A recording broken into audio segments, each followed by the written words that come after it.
Semifinal weekend, and when you look at it, especially in Class AAA and Class AA. In Class AA, 1, 2, 3, and 4 were the seeds that made it to the semifinals. AAA 1, 2, 3, and 5 made it to the semifinals. And when you look back at those games, I think number one, you're going to be very, very impressed with the teams that won in all instances, because I honestly thought, and we had a very good game, David, in the AAA matchup between Cabell Midland and Morgantown. Morgantown really showed up well, and they had to travel 2 weeks in a row that long distance down into Cabell County.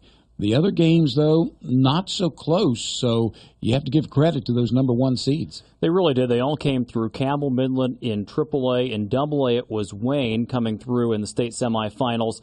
Single A still to come up later in the weekend, but Cabell Midland beats Morgantown 35-28. Morgantown had the lead at the half. The Knights had to perform in the second half to come through and get that semifinal win. David Gatos, 317 yards rushing, and a very important touchdown for Cabell in the victory to move on to a state championship game against Martinsburg.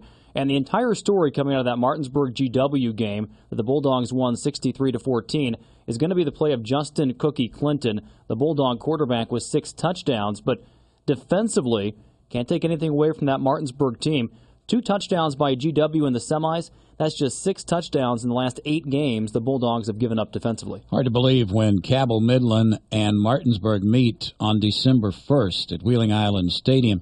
You have 2 state championships between those 2 fine ball clubs, and both of them have been won the last 2 years by Martinsburg. Cabell Midland's never been in a AAA title game.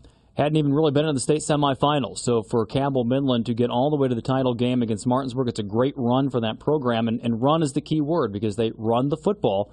And to beat Martinsburg next weekend in the AAA game, they're going to have to run the football and run it well and keep that Martinsburg offense off the field. In Class AA, how impressive has Wayne and Kaiser been all season long, and now they'll meet for the AA title? Well, you don't want to pick favorites, but coming in, wasn't that what you wanted to see in the championship game, 1 versus 2? You had that Wayne Pioneer offense, that Kaiser defense, but it was the Wayne defense that propelled it into the state championship game on Friday night, beating Robert Seabird 18-0 and holding RCB to just 60 yards of offense, playing without Brandon Spurlock and Mason Hodge on offense.